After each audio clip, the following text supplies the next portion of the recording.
إن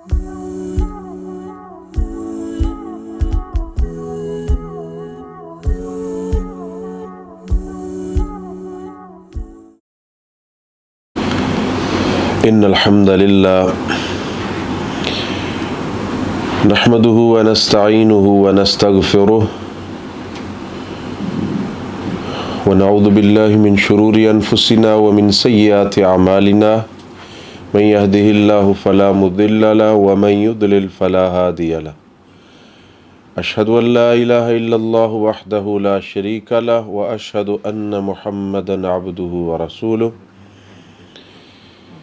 اللهم صل على محمد وعلى آل محمد وبارك وسلم وصل عليه أعوذ بالله السميع العليم من الشيطان الرجيم من همزه ونفخه ونفسه بسم الله الرحمن الرحيم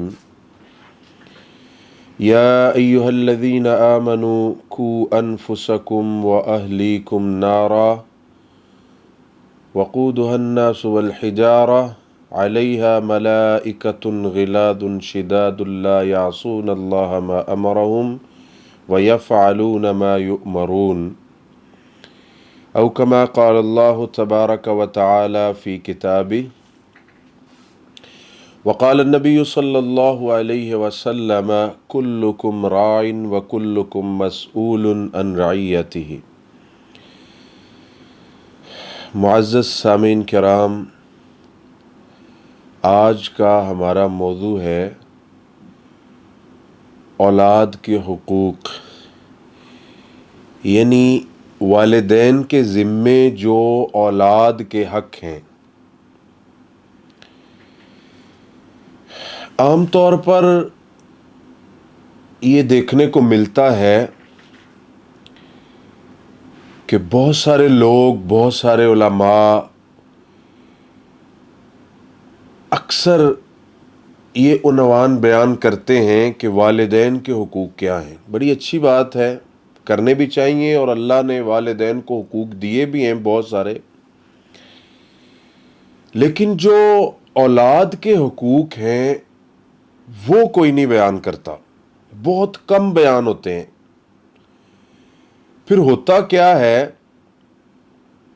کہ اولاد تو سمجھتی ہے کہ والدین کے بڑے حقوق ہیں اور وہ حد الوسع کوشش بھی کرتے ہیں ان کو پورا کرنے کے، لیکن والدین یہ سمجھتے ہیں کہ شاید ہمارے اوپر کوئی حقوق نہیں ہے ہماری اولاد کے، ہم ان کے اوپر ظلم کریں، ستم کریں، جبر کریں، ان کو ماریں، ان کو پیٹیں، ان کو ڈانٹیں، کچھ بھی کریں ہم کر سکتے ہیں۔ ہم ان کی تربیت نہ کریں کوئی مسئلہ نہیں ہے، ہم ان کو ادب نہ سکھائیں، بس یہ ایسے ہمیں پیسے کما کے دیں، یہ نماز سیکھیں نہ سیکھیں، عقیدہ ان کو آئے نہ آئے، یا ان کی زندگی کے جتنے بھی روز مرہ کے مسائل ہیں یہ کرتے رہیں، بس ہم نے اپنے حقوق لینے ہیں اور ان کی کمائی ہم نے لینی ہے اور ان کے اوپر ہمارا حق بہت زیادہ ہے، اس لیے بس ہمیں اپنے حقوق کے ساتھ غرض ہے، جبکہ ایسا نہیں ہے۔ قیامت کے دن جیسے اولاد کو پوچھا جائے گا کہ والدین کے حقوق ادا کیے ہیں یا نہیں کیے، بالکل ایسے ہی والدین کو بھی پوچھا جائے گا کہ تم نے اپنی اولاد کے حق ادا کیے ہیں یا نہیں کیے۔ تو اس بارے میں آج ہم گفتگو کریں گے تاکہ ہماری جو اولادیں ہیں وہ ہمارے لیے بہترین صدقہ جاریہ بن سکیں، اور ہماری جو زندگی ہے بحیثیت باپ اور بحیثیت ماں وہ ایک مثالی زندگی بن سکے، اور یہ ممکن ہے، مشکل نہیں ہے۔ اور اسلام تو ایسا معاشرہ چاہتا ہے کہ جہاں حقوق العباد کا خیال کیا جائے اور اس طریقے سے کہ ہر ایک کو اس کے حقوق ملیں۔ تو میں نے جو آپ کے سامنے آیت پڑھی ہے، پارہ نمبر 27 سورۃ الطور، سورہ نمبر 52 آیت نمبر 21 میں اللہ سبحانہ و تعالیٰ نے فرمایا والذین آمنوا واتبعتهم ذریتهم بإیمان الحقنا بهم ذریتهم وما التناهم من عملهم من شیء۔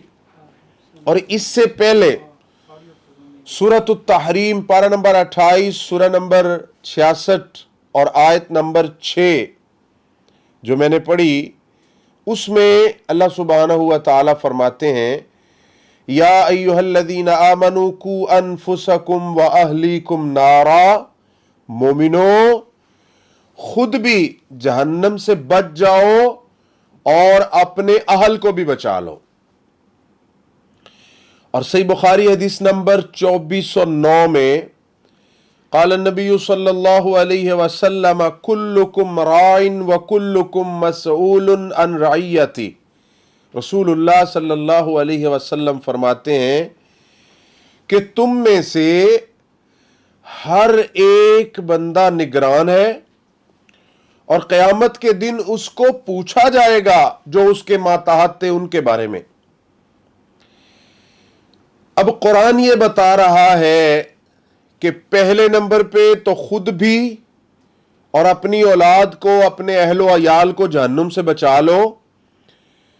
کیوں بچا لو؟ کس لیے تم ان کے اوپر محنت اور کوشش کرو؟ اس لیے کہ قیامت کے دن تم سے پوچھا جائے گا۔ اگر ایک باپ تہجد گزار ہے، نماز پڑھنے والا ہے، روزہ رکھنے والا ہے، اس کا عقیدہ ٹھیک ہے، وہ شریعت کا پابند ہے، لیکن اس نے اپنی اولاد کو کبھی سکھایا ہی نہیں ہے، تو اس سے پوچھا جائے گا کہ تم خود تو بڑے اچھے تھے، بڑے نیک تھے، بڑے پارسا تھے، لیکن اولاد کو کیا کیا، کیا سکھایا ہے؟ اور دوسری جو آیت میں نے آپ کے سامنے پڑھی ہے، اس میں اللہ سبحانہ و تعالی نے اس کی مزید تفصیل بیان فرمائی ہے کہ والذین آمنوا واتبعتهم ذریتهم بإیمان، کہ جو مومن ہیں، جیسے خود مومن ہیں، خود متقی اور پرہیزگار ہیں، صحیح العقیدہ ہے، واتبعتهم ذریتهم بإیمان، ایسے ہی انہوں نے اپنی اولاد کو بھی سکھایا۔ اب جو خود کر رہے تھے ویسا ہی ان کی اولاد نے بھی کیا، کیونکہ اکثر اوقات ایسا بھی ہوتا ہے کہ اولاد اپنے والدین کو فالو کرتی ہے کہ میرے والدین کیا کر رہے ہیں، اولاد بھی کرتی ہے۔ اب یہ والدین کے لیے بھی لمحہ فکریہ ہے کہ اگر والد بے نماز ہے، شریعت کا پابند نہیں ہے، اور وہ کہتا ہے کہ میری اولاد اچھی اور نیک اور نمازی اور متقی اور پرہیزگار بن جائے، تو یہ کیسے ممکن ہے؟ بڑی مشکل ہے،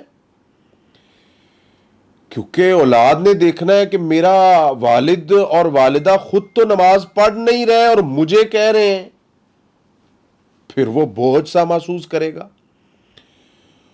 تو اللہ تعالیٰ فرماتے ہیں وَاتَّبَعَتْهُمْ ذُرِّيَّتُهُمْ بِإِیمان، کہ اولاد نے سیم اپنے والدین کی اتباع کی، جو وہ کرتے تھے، جیسے ان کا ایمان، عقیدہ سب کچھ صحیح تھا، اولاد نے بھی ویسے کیا والدین کی محنت سے۔ تو الحقنا بہم ذریتہم وما التناہم من عملہم من شیء، قیامت کے دن جو مرتبہ، جو مقام، جو جنت اللہ والدین کو دیں گے، اللہ سبحانہ و تعالیٰ فرماتے ہیں وہ ان کی اولادوں کو بھی مل جائے گا، اور والدین کے اجر و ثواب میں سے کوئی کمی نہیں ہوگی اس میں، کیونکہ اولاد ہمارے لیے ایک بہترین صدقہ جاریہ ہے۔ اگر ہم ان کے اوپر محنت کریں تو اولاد کے لیے والدین کو کیا کچھ کرنا ہوگا۔ صحیح مسلم حدیث نمبر 2147 اور السنن الکبریٰ کے اندر امام بائقی رحمہ اللہ اس حدیث کو لائے ہیں، حدیث نمبر 4153، ان عائشہ رضی اللہ عنہا ان رسول اللہ صلی اللہ علیہ وسلم کان یؤتی بالصبیان، رسول اللہ صلی اللہ علیہ وسلم کے پاس بچوں کو لایا جاتا۔ سب سے پہلے جب اللہ کسی والدین کو اولاد دیتے ہیں تو کیا کرنا چاہیے انہیں؟ بچوں کو لایا جاتا تو رسول اللہ صلی اللہ علیہ وسلم بچوں کو پکڑتے اور ان کے لیے برکت کی دعا کرتے، وَيُحَنِّكُهُمْ، اور ان کو گھٹی دیتے تھے۔ یہ گھٹی کیا ہوتا ہے؟ کوئی بھی چیز، کوئی میٹھی چیز، شہد ہو، کھجور ہو، وہ بچے کے منہ میں ڈالنا، یہ بھی سنت ہے، اور یہ سب سے پہلی سنت ہے جو والدین کے ذمے ہے۔ اور یہ کنفرم بات ہے کہ جب والدین اپنی اولاد کی ابتدا پہلے دن سے شریعت کے مطابق کریں گے تو انشاءاللہ ان کی انتہا بھی شریعت کے مطابق ہوگی۔ تو سب سے پہلا یہ کام ہے۔ دوسرا کام کون سا ہے؟ وہ ہے ان کا عقیقہ کرنا، نام رکھنا، اچھے اچھے نام رکھنا۔ صحیح بخاری حدیث نمبر 5471 اور سنن ابن ماجہ حدیث نمبر 3164 اور سنن ترمذی حدیث نمبر 1515 کے اندر قال النبی صلی اللہ علیہ وسلم مع الغلام عقیقہ فَأَحْرِقُوا عَنْهُ دَمًا، رسول اللہ صلی اللہ علیہ وسلم فرماتے ہیں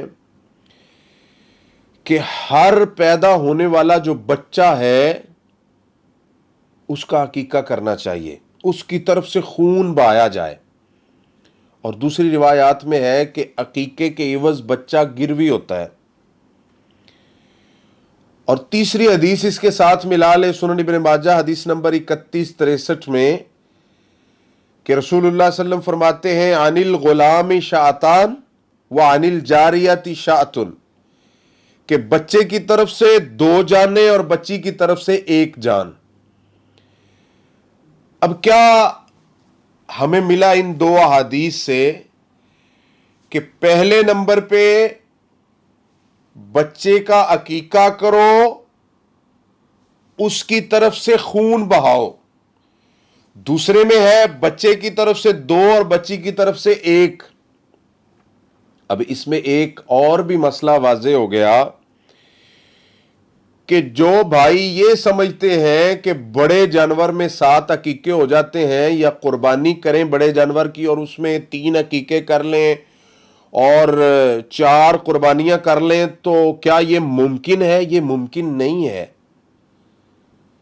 کیونکہ بچے کی طرف سے خون بہانا ہے، مطلب ہے کہ بالکل اس کی طرف سے ایک الگ سے خون بہایا جائے گا، جانور کیا جائے گا۔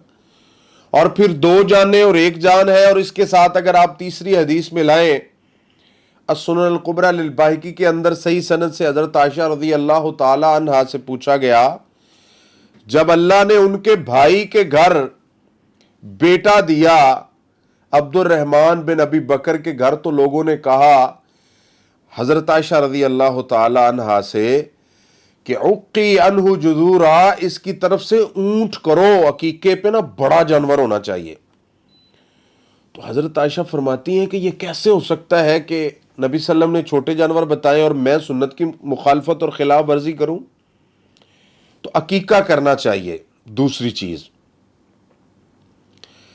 تیسرا سنن ترمذی حدیث نمبر 1513 کہ 7ویں دن اس کا نام رکھا جائے، عقیقہ کیا جائے، سر منڈوایا جائے۔ اور ناموں میں سے صحیح حدیث میں ہے کہ اچھے اچھے نام رکھنے چاہیے، جیسے اللہ کو پسندیدہ نام ہے عبداللہ ہے، عبد الرحمن ہے، اور بھی آپ اچھے اچھے نام رکھ سکتے ہیں۔ آگے آخری چیز ہے ان میں سے ختنہ کرنا، جو صحیح بخاری حدیث نمبر 5851 ہے، اور یہ حدیث صحیح مسلم میں بھی ہے، دیگر کتب حدیث میں بھی ہے کہ یہ فطرت اسلام میں سے ہے۔ جیسے صحیح مسلم کی حدیث کے الفاظ ہیں 10 من الفطرہ، اس میں ہے قص الشارب، واف اللحا، نتف الابط، اور ایسے ہی الختان بھی ہے کہ داڑھی کا رکھنا یہ فطرت اسلام ہے، مونچھوں کا کاٹنا فطرت اسلام ہے، ایسے ہی ختنہ بھی فطرت اسلام ہے، یہ بھی کرنا چاہیے۔ اب ختنہ کرنے کے بارے میں یہ کسی بھی صحیح حدیث میں نہیں ہے کہ 7ویں دن ہی کرنا چاہیے، آپ آگے پیچھے بھی کر سکتے ہیں، لیکن باقی جو عقیقہ ہے اس کا نام رکھنا ہے اور سر مونڈنا ہے، اس کے بارے میں صحیح حدیث ہے کہ وہ 7ویں دن کر سکتے ہیں، کرنا چاہیے بلکہ، اور یہ اس سے آگے پیچھے بھی ہو جائے تو کوئی حرج نہیں ہے۔ اب اس کے بعد قرآن میں اللہ سبحانہ و تعالیٰ فرماتے ہیں، پارہ نمبر 2 سورہ بقرہ سورہ نمبر 2 آیت نمبر 233 میں، وَالْوَالِدَاتُ يُرْضِعْنَ أَوْلَادَهُنَّ حَوْلَيْنِ كَامِلَيْنِ لِمَنْ أَرَادَ أَنْ يُتِمَّ الرَّضَاعَ، کہ والدین کو چاہیے، جو مائیں ہیں ان کی یہ ڈیوٹی ہے، ان کی ذمہ داری ہے کہ وہ اپنی اولاد کو دودھ پلائیں، اور مدت رضاعت کتنی مقرر کی ہے قرآن نے؟ 2 سال۔ اگر اس سے کوئی کم پلانا چاہے تو کوئی مسئلہ نہیں ہے، اور اگر کسی اور عورت سے بچے کو دودھ پلوانا چاہے تو پھر بھی کوئی مسئلہ نہیں ہے، قرآن نے اسی آیت میں اجازت دی ہے۔ ہاں یہ ضرور بتایا ہے کہ وَعَلَى الْمَوْلُودِ لَهُ رِزْقُهُنَّ وَكِسْوَتُهُنَّ بِالْمَعْرُوفِ، کہ اخراجات جو ہے وہ والد کے ذمے ہیں، دودھ پلانا ماں کے ذمے، اولاد کے حقوق میں سے، اور ماں کے اور بچے کے جو اخراجات ہیں وہ باپ کے ذمے ہیں۔ اب یہ بھی ظلم ہے ہمارے معاشرے میں کہ بعض دفعہ ماں اور باپ کی اگر آپس میں کوئی چپکلش چل رہی ہے، کوئی معاملہ ہے، تو باپ پھر ظلم کرتا ہے، وہ اخراجات دیتا ہی نہیں ہے۔ تو یہ بھی صحیح نہیں ہے، اس سے اسلام نے منع کیا ہے، یہ ظلم ہے، گناہ ہے یہ۔ بلکہ صحیح احادیث میں رسول مکرم صلی اللہ علیہ وسلم نے فرمایا، صحیح بخاری میں اور دیگر کتب احادیث میں، کہ بندہ اپنے بچوں کے اوپر جو خرچ کرتا ہے، حتیٰ کہ اپنی بیوی کے منہ میں جو لقمہ ڈالتا ہے، وہ بھی اس کے لیے صدقہ ہے اگر اللہ کی رضا کے لیے کرے۔ اس کی نیت ہو کہ میں اللہ کو راضی کرنے کے لیے کر رہا ہوں، گھر میں جتنی بھی چیزیں لائے گا، حتیٰ کہ کچن کی چیزیں لائے گا، گھر میں آٹا لے کے آیا ہے، سبزی لے کے آیا ہے، کچھ بھی لے کے آیا ہے اللہ کی رضا کے لیے، تو اس کو ثواب ملے گا۔ رسول اللہ صلی اللہ علیہ وسلم فرماتے ہیں، کل معروف صدقہ، یہ سب چیزیں صدقے میں لکھی جائیں گی اور اس کو ثواب ملے گا۔ اور یہ ہے بھی تو ثواب کا کام ہے نا، کہ پہلے دن سے لے کر آخری دن تک والد اللہ کی رضا کے لیے اپنی اولاد کو کھلا رہا ہے، اس کی اچھی تربیت کر رہا ہے، تو یہ اس کے لیے صدقہ ہے بہت بڑا۔ اب دودھ بھی پلا دیا، اخراجات بھی کر لیے، اولاد بڑی ہونے کو ہے، تو سب سے اہم چیز جو والدین کے ذمے وہ اولاد کی تربیت کرنا ہے، اور اچھی تربیت کرنا ہے۔ کیوں؟ کہ جب اللہ نے اولاد دی ہے، بیٹی ہے یا بیٹا ہے، یہ فطرت پہ پیدا ہوا ہے۔ یہ جب پیدا ہوا ہے تو یہ مسلمان تھا، توحید پرست تھا، فطرت کے اوپر اللہ نے اس کو دنیا میں بھیجا ہے، اور اس کی دلیل صحیح بخاری میں حدیث نمبر 1358 ہے، قال النبی صلی اللہ علیہ وسلم، کل مولود یولد علی الفطرہ، کہ ہر پیدا ہونے والا بچہ وہ فطرت پہ پیدا ہو رہا ہے، فطرت اسلام پہ پیدا ہو رہا ہے۔ کوئی مسلمان کے گھر پیدا ہو رہا ہے وہ بھی فطرت پہ ہے، کوئی یہودی کے گھر پیدا ہو رہا ہے وہ بھی فطرت پہ ہے، عیسائی کے گھر میں وہ بھی فطرت میں، ہندو سکھ کے گھر میں وہ بھی فطرت پہ ہے، فطرت پہ دنیا میں آیا ہے۔ اسی لیے تو جو چھوٹے بچے مر جاتے ہیں فطرت پہ مرتے ہیں، وہ اسلام کی حالت میں مر رہے ہیں وہ۔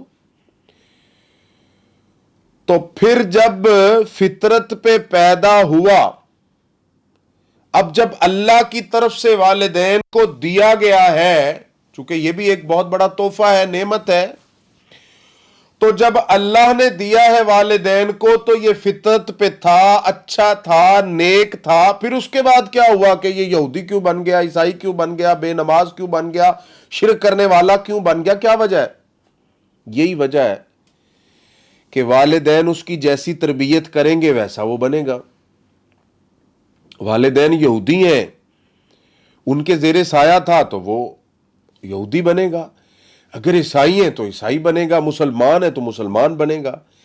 اگر والدین مسلمان بے نماز ہیں، نام کے مسلمان ہیں، تو وہ ویسا ہوگا، اگر شرک کرنے والے ہیں تو وہ ویسا ہوگا۔ اس کا مطلب یہ ہوا کہ بچہ جب اللہ نے ہمیں دیا ہے تو وہ نیک ہے، پارسا ہے، توحید پرست ہے، فطرت پہ ہے، اس کے بعد ہماری ذمہ داری ہے اس کی تربیت کرنا۔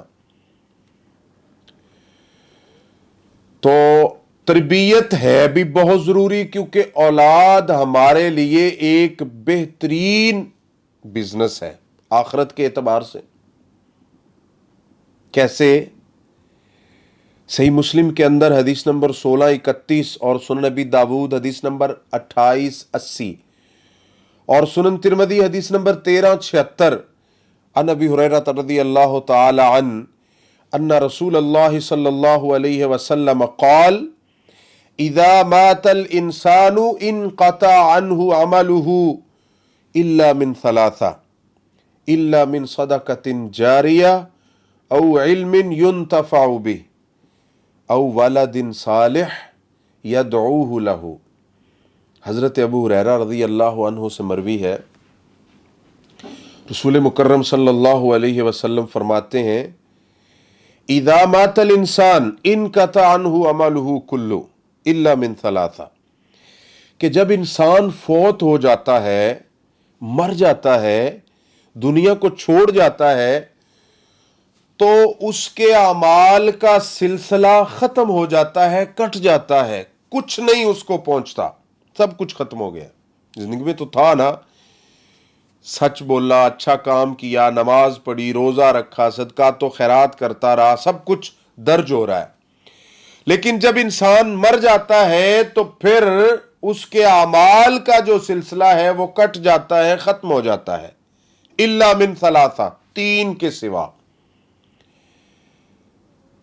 اب ہمارے اندر تو بڑے بڑے رسوم و رواج ہیں کہ کوئی بندہ فوت ہوا، اب وہ بے نماز تھا، اس نے کبھی نماز نہیں پڑھی، کبھی مسجد نہیں آیا، بس عید پڑھنے کے لیے آتا تھا، وہ فوت ہوا تو ہم سمجھتے ہیں کہ اس کے لیے کچھ کھانے تیار کریں، کچھ ہماری رسوم و رواج بنے ہوئے ہیں، ہم کرتے ہیں، تو ہم سمجھتے ہیں کہ بس اب یہ جنت میں چلا گیا ہے، جبکہ حقیقت کیا ہے، عقیدہ آخرت کیا ہے، اس بارے میں اللہ سبحانہ و تعالیٰ نے پارہ نمبر 29 سورۃ المدثر کے اندر فرمایا کہ ما سلککم فی سقر قالوا لم نک من المصلین ولم نک نطعم المسکین وکنا نخوض مع الخائضین، کہ بے نماز جو ہے یہ جہنم میں جائے گا۔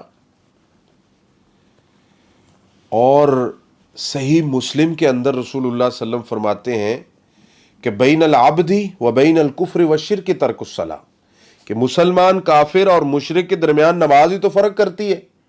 اور سنن نبی داود مسند احمد کے اندر صحیح حدیث ہے کہ صحابہ کرام تمام اعمال میں سے نماز ترک کرنے کو کفر سمجھتے تھے۔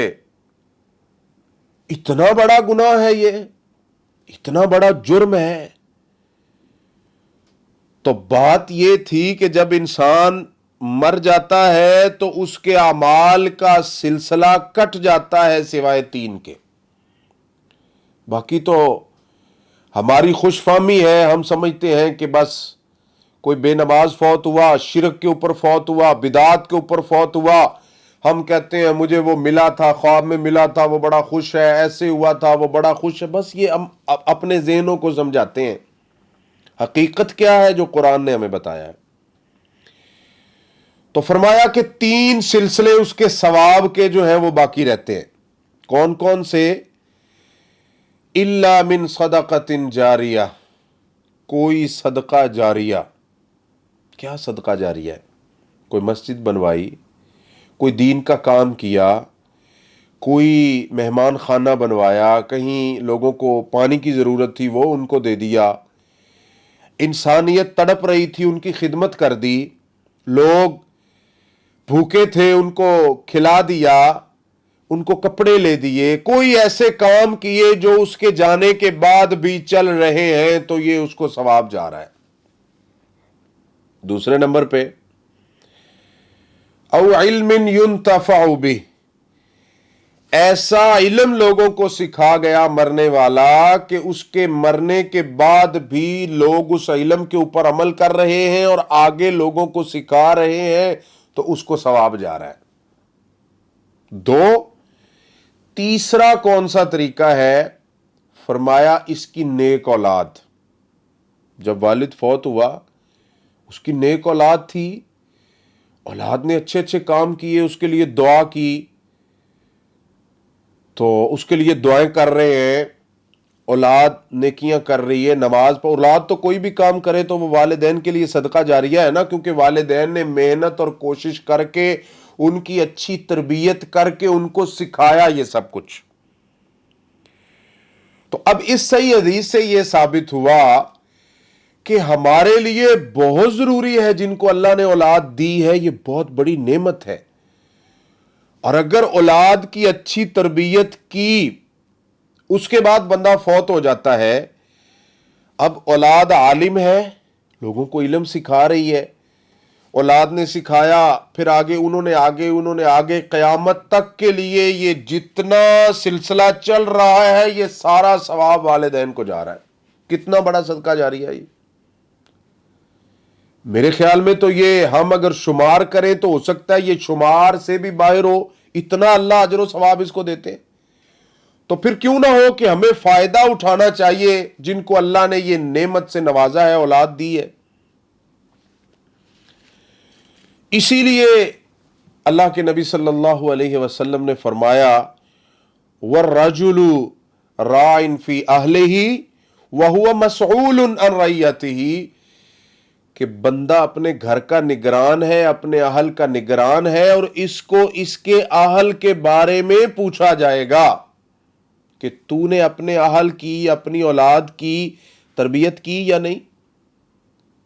یہ خود ہی بہت اچھا تھا اور باقی تیرے سارے سسٹم خراب تھے، کیا کیا اس کے بارے میں؟ تو ثابت یہ ہوا کہ جہاں انسان اپنی اولاد کے لیے دنیاوی اعتبار سے اچھا سوچ رہا ہے کہ میری اولاد کا مستقبل بن جائے، ان کو یہ بھی چیز مل جائے، یہ بھی سہولت مل جائے، یہ بھی مل جائے، اس سے بڑھ کر دینی اعتبار سے ہمیں سوچنا چاہیے۔ اب آگے اس کے بعد ہمیں اپنی اولاد کو عقیدہ توحید، عقیدہ رسالت، عقیدہ آخرت سکھانا چاہیے، اور رسول اللہ صلی اللہ علیہ وسلم کی سنت ہمارے سامنے ہے۔ جامع ترمذی حدیث نمبر 2516 اور مسند احمد حدیث نمبر 2669، عن ابن عباس رضی اللہ عنہ قال كنت خلف رسول اللہ صلی اللہ علیہ وسلم یوما فقال یا غلام احفظ اللہ یحفظک، اذا سألت فاسأل اللہ، واذا استعنت فاستعن باللہ، واعلم ان الامة لو اجتمعت على ان ينفعوك بشيء لم ينفعوك الا بشيء قد كتبه الله لك۔ رسول مکرم صلی اللہ علیہ وسلم عبداللہ بن عباس رضی اللہ تعالیٰ عنہ فرماتے ہیں کہ میں آپ صلی اللہ علیہ وسلم کے پیچھے سواری پہ بیٹھا ہوا تھا، سفر میں جا رہے تھے، تو آپ صلی اللہ علیہ وسلم نے فرمایا یا غلام احفظ اللہ یحفظک، اے بچے، اللہ کے جو احکامات ہیں، اللہ کی شریعت ہے، جو دین اللہ نے ہمیں دیا ہے، جو قرآن و سنت دیا ہے، اس کی حفاظت کر، اللہ تیری حفاظت کرے گا۔ اب یہ تو ہو نہیں سکتا کہ ہم شریعت کے اوپر پابند ہوں اور شریعت کا خیال رکھنے والے ہوں، اللہ سے ڈرنے والے ہوں، اور اللہ ہماری حفاظت نہ کرے، یہ کیسے ہو سکتا ہے؟ اللہ نے تو قرآن میں فرمایا وَكَانَ حَقًّا عَلَيْنَا نَصْرُ الْمُؤْمِنِينَ کہ مومنوں کی مدد کرنا یہ میرا حق ہے، اور ہمارے حقوق میں ہم تو کمی کر سکتے ہیں، اللہ اپنے حقوق کی ادائیگی میں کمی نہیں کرتے۔ ہم مومن بنے تو صحیح۔ احفظ اللہ یحفظک، اے بچے اللہ کے جو قوانین ہیں، جو شریعت ہے، اس کی حفاظت کر، اس کے اوپر کار بند ہو جا، اللہ تیری حفاظت کریں گے۔ اور پھر آگے فرمایا اذا سألت فاسأل اللہ، جب بھی سوال کرے، کچھ مانگنے کی نوبت آئے، عزت، رزق، کوئی بھی آزمائش، مصیبت، تکلیف، پریشانی، کچھ بھی تیری زندگی میں ہوا ہے تو کس سے مانگنا ہے؟ اللہ سے۔ فاسأل اللہ، اللہ سے مانگو۔ اللہ سے مانگنا کتنا اچھا عمل ہے۔ قرآن میں اللہ سبحانہ و تعالیٰ فرماتے ہیں کہ وَقَالَ رَبُّكُمُ ادْعُونِي أَسْتَجِبْ لَكُمْ إِنَّ الَّذِينَ يَسْتَكْبِرُونَ عَنْ عِبَادَتِي سَيَدْخُلُونَ جَهَنَّمَ دَاخِرِينَ، کہ میرے بندوں سے کہہ دو ادعونی استجب لکم، مجھے پکارو، مجھ سے مانگو، مجھ سے دعا کرو، میں تمہاری دعاؤں کو قبول کروں گا۔ اور آگے فرمایا ان الذین یستکبرون عن عبادتی، جو لوگ میری عبادت سے تکبر کرتے ہیں۔ اب ادھر عبادت اللہ نے مانگنے کو ہی کہا ہے نا، تو اللہ سبحانہ و تعالی پسند کرتے ہیں کہ میرے بندے مجھ سے مانگیں۔ میرے بندوں کے دل میں جو یہ مانگنے والا تعلق ہے یہ اللہ سے ہو، کسی غیر سے نہ ہو۔ یہ غیروں سے ایسی امیدیں نہ رکھیں کہ کسی سے رزق مانگتے پھریں، کسی سے اولاد مانگتے پھریں، کسی سے عزت مانگتے پھریں۔ ان کا یہ عقیدہ ہونا چاہیے کہ مانگنا ہے تو صرف رب سے، دینے والا ہے تو صرف اللہ ہے، بس۔ اسی لیے بچوں کو سکھاؤ کہ جب بھی سوال کی نوبت آئے، کچھ کمی زندگی میں آئے تو اللہ سے سوال کرو۔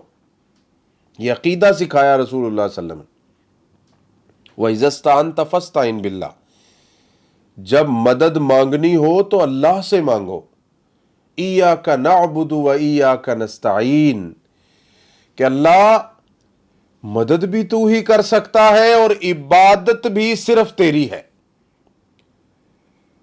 تو رسول اللہ صلی اللہ علیہ وسلم نے عبداللہ بن عباس رضی اللہ عنہ سے فرمایا کہ جب سوال کرنا ہے تو اللہ سے، مدد مانگنی ہے تو اللہ سے، کیونکہ مدد بھی اللہ ہی کرتے ہیں اور سنتے بھی اللہ ہی ہیں اور دیتے بھی اللہ ہی ہیں۔ اسی لیے سورۃ الاحقاف پارہ نمبر 26 میں اللہ سبحانہ و تعالیٰ فرماتے ہیں کہ وَمَنْ أَضَلُّ مِمَّنْ يَدْعُو مِن دُونِ اللَّهِ مَن لَّا يَسْتَجِيبُ لَهُ إِلَىٰ يَوْمِ الْقِيَامَةِ وَهُمْ عَن دُعَائِهِمْ غَافِلُونَ۔ اس سے بڑا گمراہ کون ہو سکتا ہے کہ جو اللہ کو چھوڑ کر اوروں کو پکارتا ہے۔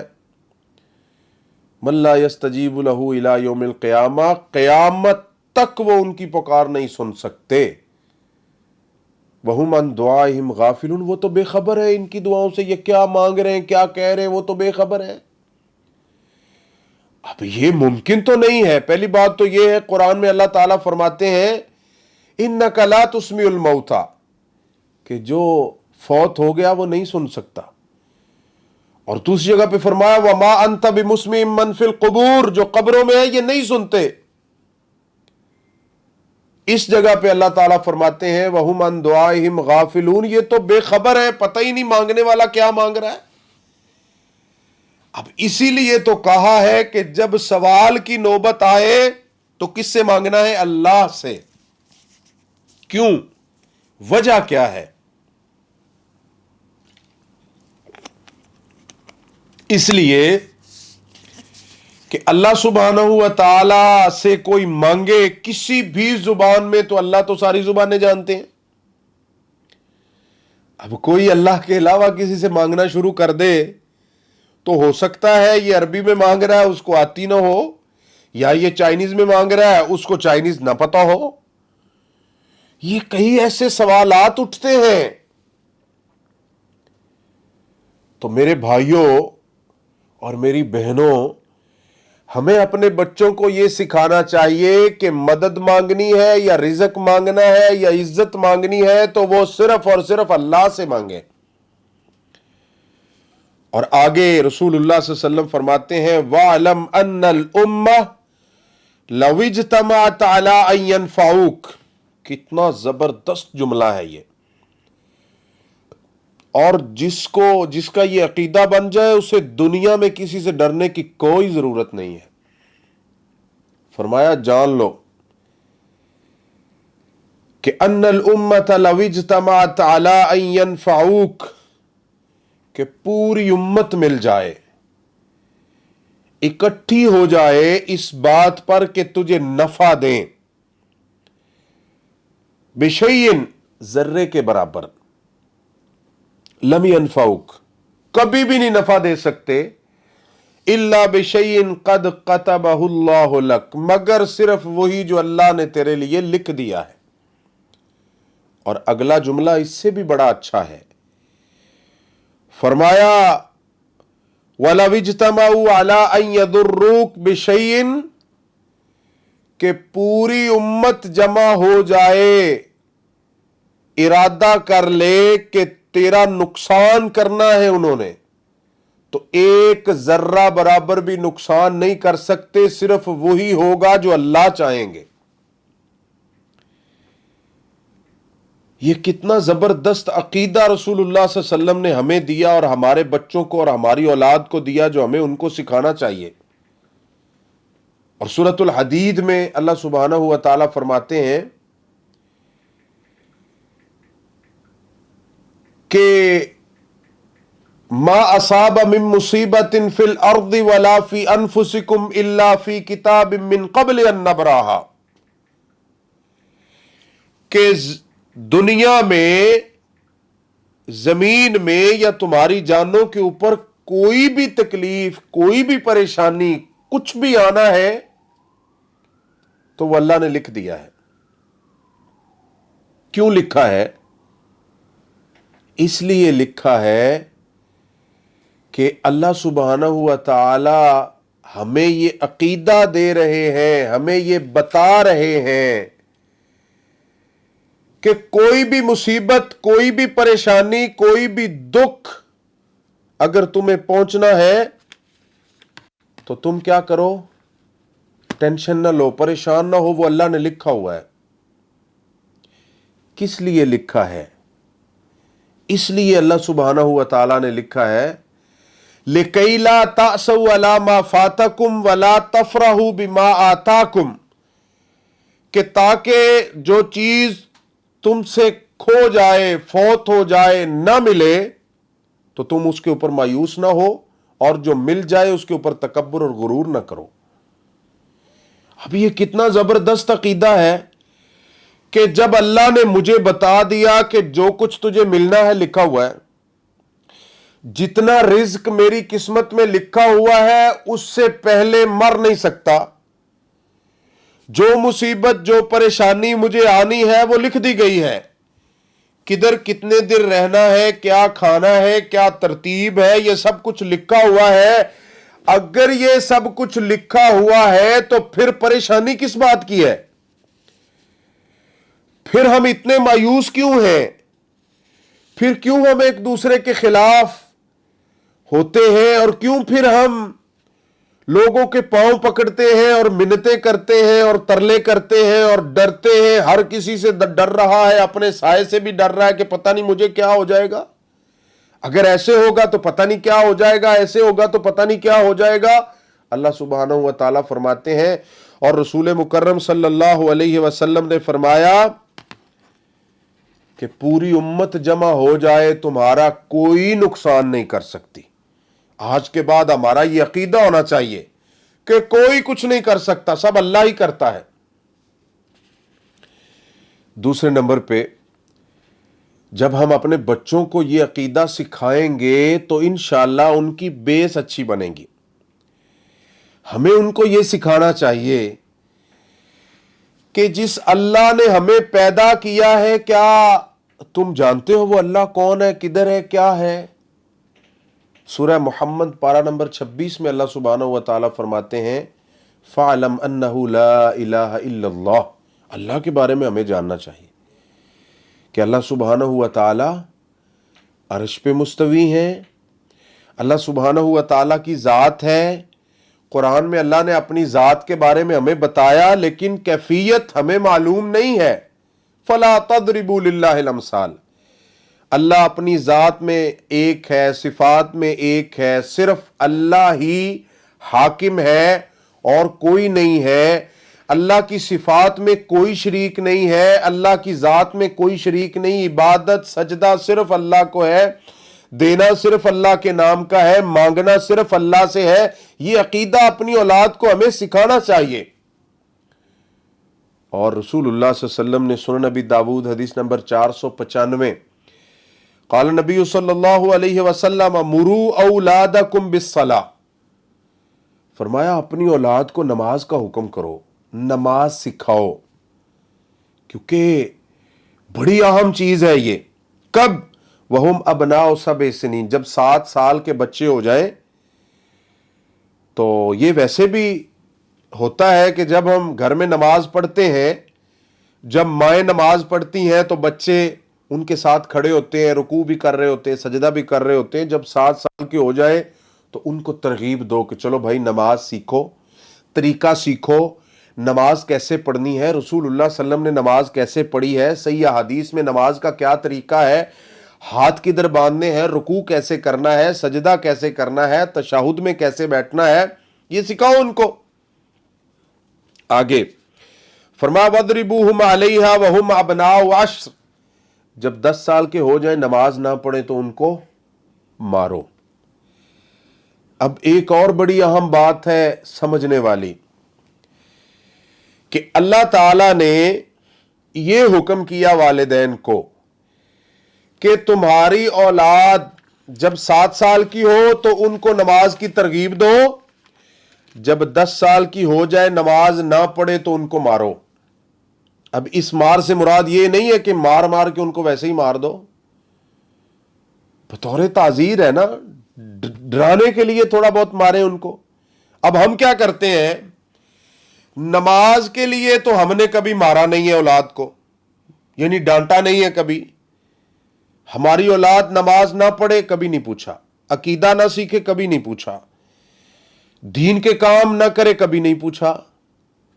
لیکن اگر کوئی ایسا کام کر دے جو ہم نے کہا اور اولاد نے نہیں کیا، یا اولاد سے کوئی تھوڑی بہت کمی بیشی ہو جائے، کوئی غلطی ہو جائے، تو ہم تو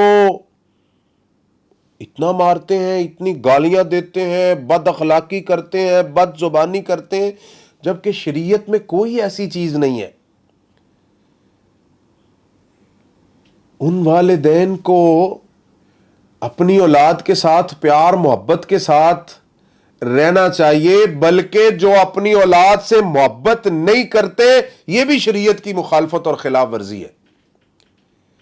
دین نے ہمیں یہ تو نہیں کہا کہ 24 گھنٹے ہم اپنی اولادوں کو مارتے رہیں، پیٹتے رہیں، ان کو گالیاں دیتے رہیں اور ان کے ساتھ بد زبانی کرتے رہیں اور بد اخلاقی کے ساتھ پیش آئیں۔ کیا سیکھے گی ہماری اولاد دین ہم سے؟ اگر شریعت نے والدین کو حقوق دیے ہیں تو اولاد کو بھی دیے ہیں۔ اولاد سے محبت کرنا، صحیح بخاری حدیث نمبر 5998 اور صحیح ابن حبان حدیث نمبر 5595 ان عائشہ رضی اللہ عنہا قالت جاء اعرابی الى النبی صلی اللہ علیہ وسلم فقال تقبلون الصبیان فما نقبلهم فقال النبی صلی اللہ علیہ وسلم او املک لک ان نزع اللہ من قبلک الرحمہ۔ اللہ کے نبی صلی اللہ علیہ وسلم کے پاس ایک عربی بیٹھا ہوا تھا، دیہاتی بیٹھا ہوا تھا، تو آپ بچوں کو بوسہ دے رہے تھے۔ اپنی اولاد کو بوسہ دینا، ان کو گلے لگانا، ان سے پیار محبت کرنا، بڑی ہو چھوٹی ہو، یہ ضروری ہے ہمارے لیے۔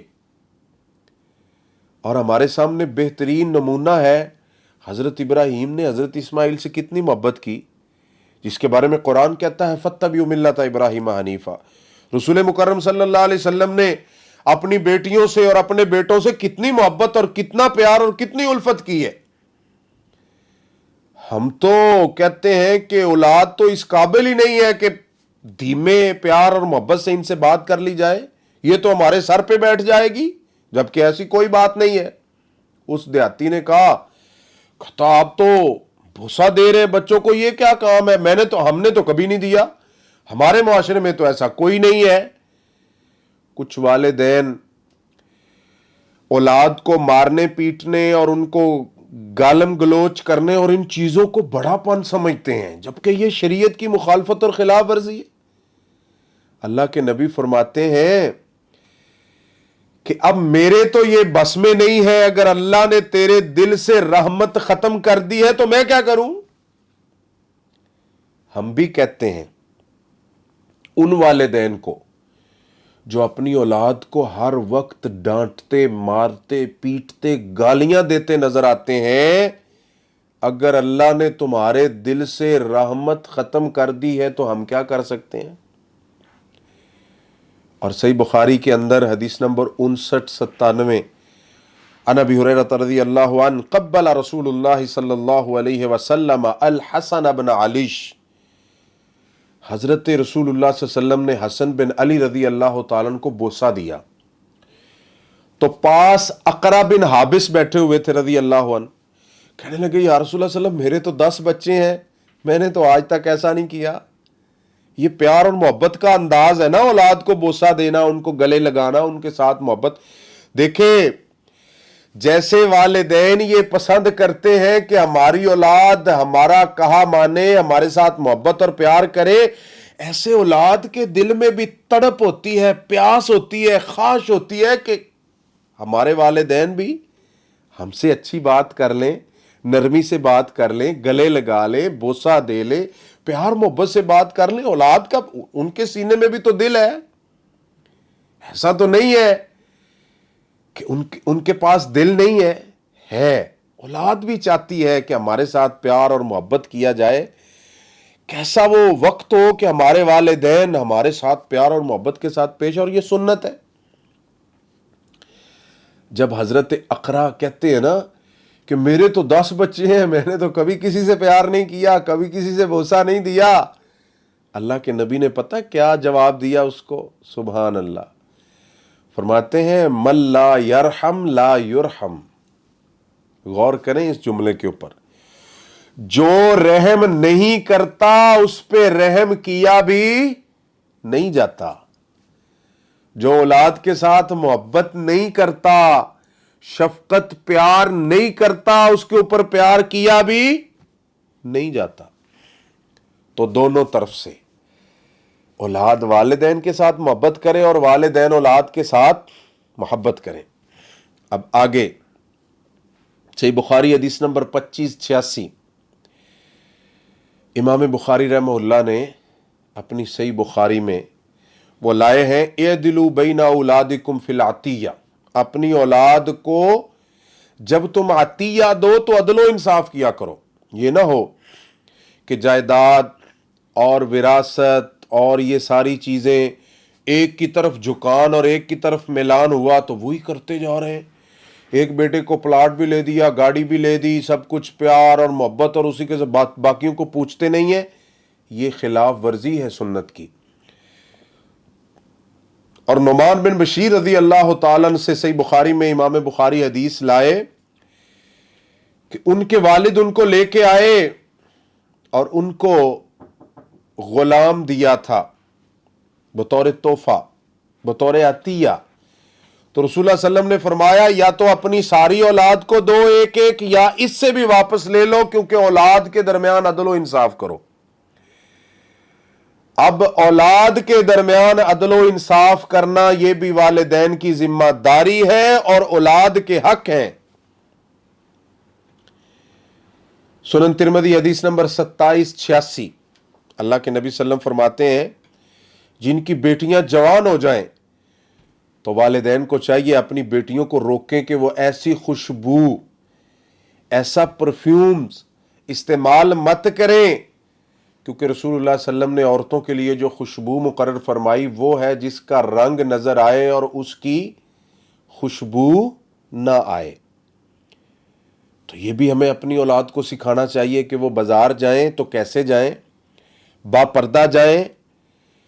پہلی بات تو یہ ہے کہ ہمیں چاہیے ہم اپنی عورتوں کو گھروں میں رکھیں، کیونکہ عورتوں کی عزت اور ان کا وقار گھروں میں ہے۔ قرآن میں اللہ سبحانہ و تعالیٰ نے پارہ نمبر 22 سورۃ الاحزاب میں فرمایا وَقَرْنَ فِي بُيُوتِكُنَّ وَلَا تَبَرَّجْنَ تَبَرُّجَ الْجَاهِلِيَّةِ الْأُولَى وَأَقِمْنَ الصَّلَاةَ کہ عورتوں کو چاہیے وہ گھروں میں رہیں اور جو جہالت والے بناؤ سنگھار ہیں ان سے اجتناب کریں اور نماز پڑھیں، اللہ اور اس کے رسول کی اطاعت کریں۔ تو ہمیں یہ اپنی بیٹیوں کو سکھانا چاہیے۔ اور سب سے اہم بات اولاد کے بارے میں پارہ نمبر 2 سورہ بقرہ سورہ نمبر 2 آیت نمبر 221 میں اللہ تعالیٰ نے جس پہ بڑا زور دیا ہے وہ یہ ہے وَلَا تَنْكِحُوا الْمُشْرِكَاتِ حَتَّى يُؤْمِنَّ وَلَا أَمَةٌ مُؤْمِنَةٌ خَيْرٌ مِّن مُشْرِكَةٍ وَلَوْ أَعْجَبَتْكُمْ وَلَا تُنْكِحُوا الْمُشْرِكِينَ حَتَّى يُؤْمِنُوا کہ کبھی بھی والدین کے لیے یہ ضروری ہے، فرض ہے، کبھی بھی اپنی اولاد کی شادیاں مشرکوں سے مت کریں، جو شرک کرنے والے ہیں، جن کے عقائد غلط ہیں، شرکیہ عقائد ہیں۔ اللہ سبحانہ و تعالیٰ فرماتے ہیں کہ وَلَا تَنْكِحُوا الْمُشْرِكَاتِ حَتَّى يُؤْمِنَّ وَلَا أَمَةٌ مُؤْمِنَةٌ تم نے اپنے بیٹے کی شادی کرنی ہے تو ایک دفعہ ایک طرف مواحدہ عورت ہے جو غریب ہے اور ایک طرف مشرکہ ہے، بہت بڑی امیر ترین ہے، تو تم نے دین کو ترجیح دینی ہے۔ شرک کرنے والی عورت کے ساتھ اپنے بیٹے کی شادی مت کرو اور شرک کرنے والے مرد کے ساتھ اپنی بیٹی کی شادی مت کرو۔ وہ والدین کتنے بے حس ہیں کہ جن کو اللہ نے بیٹیاں اور بیٹے دیے، انہوں نے ان کی اچھی تربیت کی، سب کچھ کیا، دین سکھایا، لیکن جب شادی کی باری آئی تو بے نماز کے ساتھ کر دی، شرک کرنے والے کے ساتھ کر دی۔ ارے تو کیوں قرآن کی مخالفت کر رہا ہے؟ کیوں اللہ اور اس کے رسول کے خلاف چل رہا ہے؟ تو اس لیے جہاں اولاد کی تربیت کرنا اور سب کچھ کرنا ہمارے لیے ضروری ہے، وہاں ان کے لیے جب ہم ان کی اچھی تربیت کر لیں، ان کی شادی کا ٹائم آئے تو ان کے لیے نمازی، متقی، پرہیزگار مواحد رشتے ڈھونڈیں۔ کچھ لوگ کہتے جی ملتے ہی نہیں ہیں، ملتے اس لیے نہیں ہیں کہ ہماری نیتیں ٹھیک نہیں ہیں۔ اگر ہماری نیت اچھی ہو اور واقعتاً ہم صحیح دیندار ہوں تو یہ کیسے ہو سکتا ہے کہ اللہ ہمیں اچھے رشتے نہ دے؟ الخبیثات للخبیثین الطیبات للطیبین الطیبات للطیبین والطیبون للطیبات۔ تو صحیح بخاری حدیث نمبر 5138 ہے۔ آخری باتیں رسول اللہ صلی اللہ علیہ وسلم نے فرمایا کہ جب تم اپنی بیٹیوں کی شادی کرو، کیونکہ بیٹوں کا تو اتنا مسئلہ نہیں ہوتا، اپنی بیٹیوں سے پوچھو کہ میں فلاں جگہ پہ فلاں لڑکے کے ساتھ تیری شادی کرنے لگا ہوں، کیا تو خوش ہے؟ دو چیزیں سنن نبی داؤد حدیث نمبر 2096 کہ لڑکی سے مشورہ لیا جائے، اور دوسرا سنن نبی داؤد حدیث نمبر 2083 اللہ کے نبی نے فرمایا لا نکاح الا بولی، باپ کی مرضی کے بغیر نکاح نہیں ہو سکتا۔ آدھا اختیار باپ کو دیا، آدھا اختیار بیٹی کو دیا، اور ہر وہ والدین جو اپنی بیٹیوں کے مشورے کے بغیر ان کی شادی کر دیتے ہیں، یہ شرعی طور پہ صحیح نہیں ہے۔ اگر وہ عورتیں چاہیں تو وہ ادھر سے طلاق لے سکتی ہیں، کیونکہ اللہ کے نبی صلی اللہ علیہ وسلم نے خود اختیار دیے ہیں ایسی عورتوں کو جن کے والدین نے ان کے نہ چاہتے ہوئے ان کے رشتے کیے۔ یہ اسلام میں جائز نہیں ہے۔ اور یہ بھی جائز نہیں ہے کہ کوئی لڑکی اپنی مرضی سے، یہ ہمارے معاشرے میں بہت بڑی بیماری پھیل چکی ہے کہ کوئی مسلمان لڑکی اپنی مرضی سے اپنی مرضی کا لڑکا تلاش کرے اور پھر بغیر والدین کی اجازت کے نکاح کر لے۔ یہ کوئی نکاح نہیں ہے، شریعت میں یہ نکاح نہیں ہے۔ اور جب والدین کی مرضی اور اجازت کے بغیر نکاح ہوگا یہ نکاح شمار بھی نہیں ہوگا اور یہ زنا اور گناہ کے زمرے کے اندر آئے گا۔ تو اس لیے ہمیں چاہیے کہ ہم اپنی اولاد جو اللہ نے ہمیں دی ہے، یہ موقع دیا ہے، ان کی اچھی تربیت کریں، ان کے ساتھ اچھا سلوک کریں، ان کو محبت دیں بھی اور اپنے حقوق ان سے لیں بھی۔ تو جو مومن ہوتے ہیں ان کا تو یہی طریقہ کار ہوتا ہے کہ وہ حقوق ادا کرتے بھی ہیں اور ان سے اپنے حقوق لیتے بھی ہیں۔ اللہ تعالی ہم سب کو شریعت کے مطابق عمل کرنے کی توفیق دے، ہم اپنے والدین کے حقوق بھی پورے کریں اور ہماری اولادیں جو ہیں وہ ہمارے حقوق اور ہم اپنی اولادوں کے حقوق پورے کریں۔ اللہ تعالی ہمیں اس پر عمل کرنے کی توفیق عطا فرمائے۔ آخر دعوانا الحمدللہ رب العالمین، والسلام علیکم ورحمۃ اللہ وبرکاتہ۔